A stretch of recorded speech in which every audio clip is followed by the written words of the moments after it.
Thank you, Mr. Speaker, for the opportunity. And Mr. Speaker, from the onset, I want to say that this judgment is meant to bring paralysis in this House. And you need, Mr. Speaker, to make a decision on this matter. Having listened to my colleagues on this judgment, and I've also gone through it, Mr. Speaker, there's a lot of consideration on the status quo as on 6th of October 2022.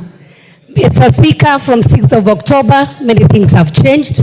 Mr. Speaker, after your ruling, we made committees that were formed in this House. Mr. Speaker, there is also Parliamentary Service Commission that was also formed based on the minority and the majority.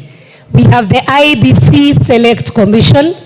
Mr. Speaker, we also, as a House, gave the leadership.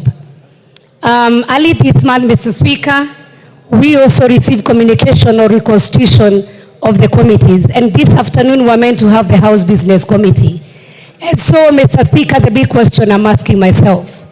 So, who are going to be the chairs or the membership based on the majority and minority? And I think as a House, Mr. Speaker, and the fact that you're supposed to give a decision, you need to clear the air on the issue of majority and minority. After 2 years, Mr. Speaker, many things have changed. There are post and there are pre-coalition agreements. There are some coalition agreements that were done before the election, Mr. Speaker. If we take the case of Chap, Mr. Speaker, even before the election, they had left the coalition that they had signed with before. And so as we make the decision, are they part of Azimio? And the other question is, does Azimio still exist? Mr. Speaker, as a Jubilee party, June 2023, we wrote a letter here as members of Jubilee Committee and requested to be an independent political party. So, Mr. Speaker, as we make this decision, are we going to be counted in Azimio, or are we going to be counted as independent? And because, Mr. Speaker, we hold these positions, we need clear guidance, Mr. Speaker, on this issue, so that as the whip sit down to reallocate the position, we know where we belong. Simple mathematics.